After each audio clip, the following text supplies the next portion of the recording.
The Galactic Underestimation. In the outer reaches of the Orion Arm, third from an unremarkable yellow star, spun a blue-green planet that the rest of the galaxy had collectively agreed to ignore. Not out of malice or fear, but simply because no one expected anything of consequence to emerge from such a backwater corner of the cosmos. Earth, as its inhabitants called it, was just another life-bearing world in a galaxy teeming with them. One of thousands catalogued by the galactic hegemony as pre-spaceflight observation only. The hegemony, a loose confederation of 17 spacefaring species, maintained strict protocols about contact with developing worlds. Their xenoanthropologists would occasionally drift through Earth's atmosphere in stealth vessels, recording human activities with the clinical detachment of scientists observing bacterial colonies. Their reports were filed away in vast archives, largely unread and entirely unremarkable. Fascinating how they keep building weapons to kill each other, noted XN Vol, a senior observer with 3 centuries of experience studying primitive species. Most races outgrow this phase within a few hundred years of discovering agriculture. Perhaps they'll exterminate themselves before achieving spaceflight, replied his apprentice Tella Moore, her 6 eyes blinking in sequence as she reviewed footage of Earth's latest regional conflict. Statistically, 62% of warlike species do. The hegemony's dismissal of humanity might have continued indefinitely if not for an unexpected development in 2047.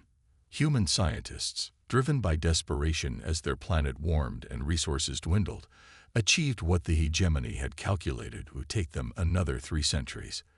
Viable fusion technology, coupled with rudimentary gravity manipulation. Impossible, declared the hegemony's science directorate when the reports came in. Our models predicted they wouldn't achieve this level of technology until at least 2352. Your models, replied Admiral Krax of the Hegemony Defense Force, failed to account for their most distinctive trait. They innovate fastest when they're trying to kill each other. Indeed, humanity's leap forward hadn't come from peaceful exploration, but from weapons research. The first functional gravity drive wasn't designed for star travel, but for delivering warheads with unprecedented precision. The fusion breakthrough wasn't intended to power cities, but to create more efficient explosives. The Galactic Security Council convened an emergency session. "We have a problem," announced Counselor Dravnar, a gaseous entity from the Cygnus cluster. "The humans have shortened their technological timeline by 300 years. Contact is now inevitable within the next decade. Then we initiate standard protocol," suggested a representative of the crystalline Thorin Collective. "First contact, cultural exchange, technological guidance, integration into the hegemony." Admiral Krax's exoskeleton clicked as he shifted uncomfortably. "I advise against standard protocol. The humans have achieved every major technological breakthrough through warfare. They've killed more of their own kind in the past millennium than most species do in their entire evolutionary history." "What are you suggesting, Admiral?" asked High Counselor Zeltor. "Containment, not contact." The Council rejected Krax's recommendation. The hegemony had brought thousands of species into the galactic community successfully. Humans would be no different. They dispatched their finest diplomatic vessel, the Harmony of Worlds, to Earth orbit in 2053. The ship decloaked in high orbit, broadcasting peace messages in every human language. Earth's response was anything but harmonious. Within minutes, 23 separate military forces launched everything from primitive chemical rockets to prototype gravity-enhanced missiles at the alien vessel. The Harmony's defensive systems easily deflected these attacks, but the message was clear. Humanity's first instinct was to shoot first and ask questions never. Perhaps Admiral Krax had a point, conceded High Counselor Zeltor after the diplomatic disaster. But it was too late for containment. The Draxians, a predatory species on the hegemony's borders, had been monitoring the first contact. The Draxians saw opportunity. If humans were as aggressive and innovative as they appeared, they would make either valuable slaves or dangerous future competitors. Better to subjugate them early. The Draxian fleet arrived in Earth's orbit 3 months after the hegemony's failed contact. Unlike the Harmony, they came with 30 warships and no interest in diplomacy. Their demands were transmitted to every communications device on the planet. Surrender or face extinction. Earth's nations, still fractured and distrustful of one another, found unity in the face of this existential threat. The response came not from any single government, but from a hastily assembled coalition of military powers. "We don't surrender to threats," was humanity's official reply, delivered by Chinese General Lin Zhao, flanked by American, Russian, European, and Indian military leaders. "But we're willing to talk peace if you withdraw your forces immediately." The Draxians responded by obliterating Perth, Australia, with an orbital strike that left a crater 2 kilometers wide. "Next will be your 10 largest population centers. You have 12 hours to surrender." What the Draxians didn't know, what even the hegemony hadn't realized, was that humans had been preparing for alien invasion scenarios for over a century. Not officially, of course. No government had actually expected aliens, but engineers, scientists, and military strategists had explored the scenario enough times in enough ways that when the real thing happened, humanity wasn't starting from zero. Project Longbow had been a joint multinational black project started after the hegemony's failed contact. In just 3 months, drawing on decades of theoretical work, they had created a crude but effective gravity disruption weapon, designed specifically to target large masses in Earth orbit. As the Draxian 12-hour deadline approached, 37 longbow installations around the planet locked onto the alien vessels. The weapons didn't need to penetrate advanced shields or armor. They simply created focused gravity distortions that affected the space surrounding each ship. 28 Draxian vessels imploded instantly as their structural integrity fields collapsed under impossible gravitational shear. The remaining 2, including the flagship, managed to stabilize but were crippled. The Draxian fleet admiral, watching his mighty armada crushed like insects, received a transmission from Earth. "You misunderstood our capabilities," said General Zhao calmly. "That was a demonstration. Your remaining vessels are being spared so you can deliver our message. Earth is off limits." The surviving Draxians retreated, limping back to their territory with news that sent shockwaves through the galaxy. A pre-spaceflight civilization had just destroyed one of the most powerful military forces in the sector without deploying a single spacecraft. In the hegemony's Grand Council chamber, Admiral Krax addressed the stunned assembly. In a single day, humanity killed approximately 342,000 Draxian military personnel. Earth's population is roughly 8 billion. They're the only known planet with a kill count higher than their population. And they've only just begun. High Counselor Zeltor's voice trembled slightly. "What do you propose now, Admiral?" "We pray they're more interested in peaceful contact than the Draxians were, because if they're not, the galaxy as we know it is about to change forever." As news spread through the galactic community, a new term entered the lexicon of spacefaring species: Earth problem. It referred to any situation where a drastically underestimated primitive force revealed itself to be catastrophically dangerous. On Earth itself, nations that had pointed weapons at each other for centuries now worked together with unprecedented cooperation. The first human interstellar vessel, ironically named Olive Branch, was under construction.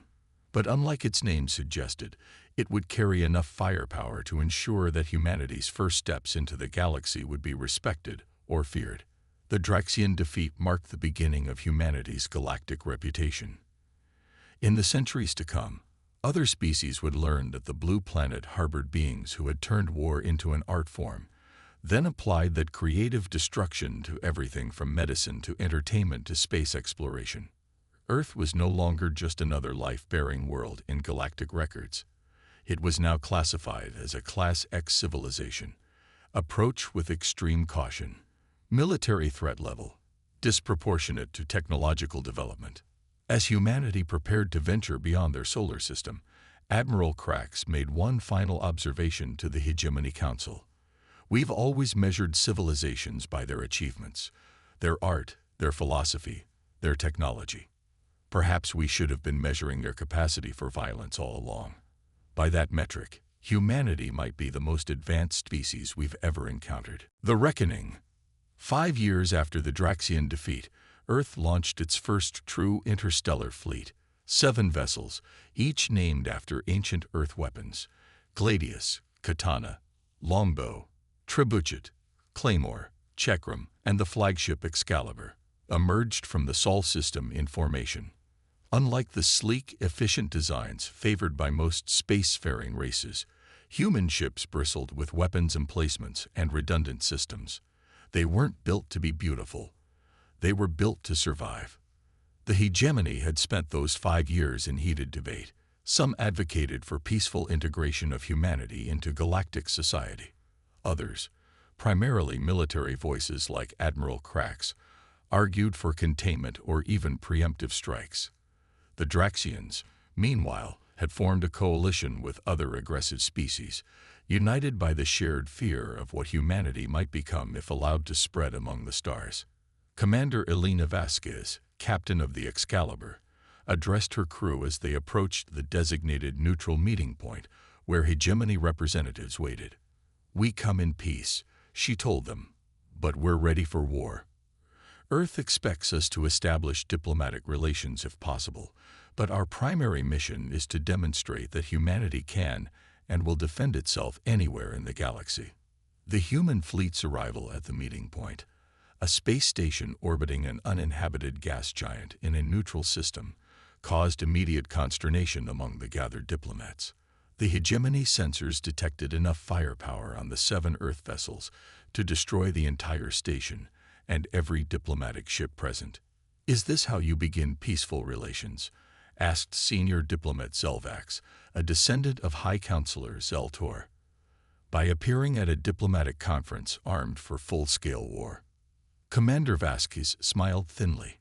"We've learned that in this galaxy, peace is best negotiated from a position of strength. But I assure you, we didn't come all this way to start a conflict." The negotiations proceeded cautiously. The hegemony offered humanity membership with special provisions acknowledging Earth's unique security concerns. In return, they asked for limitations on human military expansion and oversight of human technological development, especially weapons technology. The talks might have succeeded if not for what happened next. While human and hegemony representatives debated treaty terms, a massive coalition fleet of Draxians and their allies entered the system. 300 warships against Earth's 7 vessels, and the hegemony's token diplomatic escort. "This was a trap," hissed Commander Vasquez, reaching for her sidearm, even as alarms blared throughout the station. "Not of our making," insisted Zelvax, visibly shocked. "The coalition acts independently of the hegemony." The coalition's ultimatum was broadcast across all frequencies: the complete surrender of the human fleet, followed by unrestricted coalition access to Earth for security measures. "This is Fleet Admiral Krastar of the Coalition," rumbled a deep Draxian voice. "You humiliated our people. You killed our warriors. Now we will erase your species from the galaxy." Commander Vasquez's response was immediate. "Fall back to defensive position Delta. Prepare the Pandora Protocol." The 7 human ships formed a tight formation, seemingly preparing for a last stand against overwhelming odds. The coalition fleet closed in, confident in their 300-7 advantage. "How many ships can your people destroy before they're overwhelmed, Commander?" asked Zelvax, who had been evacuated along with other diplomats to the Excalibur. "All of them," replied Vasquez grimly. The Pandora Protocol was humanity's darkest secret, a weapon developed using the same gravity manipulation principles as the Longbow defense system, but exponentially more powerful and more terrible. Each human ship carried a single Pandora device. As the coalition fleet engaged, the human vessels appeared to fight conventionally, destroying 20 enemy ships in the first exchange while losing the Claymore. Then, as the coalition closed for the kill, Commander Vasquez gave the order: "Execute Pandora Protocol. All ships, 6 points of absolute darkness bloomed among the stars. Not explosions, the opposite of explosions. Implosions that bent space itself, creating temporary artificial singularities. Each Pandora device created a short-lived black hole, its radius and duration precisely calculated. 182 coalition ships vanished instantly, torn apart and compressed into the gravitational wells. The remaining vessels were caught in the gravitational tides, their hulls stressed beyond design tolerances. Some shattered. Others collided with each other as they were pulled inexorably toward the singularities. When it ended, less than 40 coalition vessels remained operational. The Excalibur stood alone for humanity, the other 5 ships having sacrificed themselves to deploy their Pandora devices. This is Commander Vasquez to all surviving coalition vessels. She transmitted, "You have 60 seconds to surrender or retreat before I deploy our last Pandora device." The retreat was immediate and total. In the Excalibur's bridge, Zelvac stared at the tactical display in horror. "You just killed over 2 million sentient beings in less than 5 minutes." Commander Vasquez's expression remained impassive. "They came to exterminate my species. We defended ourselves. With artificial black holes. Do you have any concept of what you've done?" Such weapons were theorized but deemed too dangerous by every advanced civilization. The gravity ripples from this battle will affect this system for centuries. "Then it's fortunate we fought here instead of near an inhabited world," Vasquez replied. "As for the danger of our weapons, we're quite aware. That's why we use them only when faced with extinction." News of the battle spread across the galaxy at FTL speeds.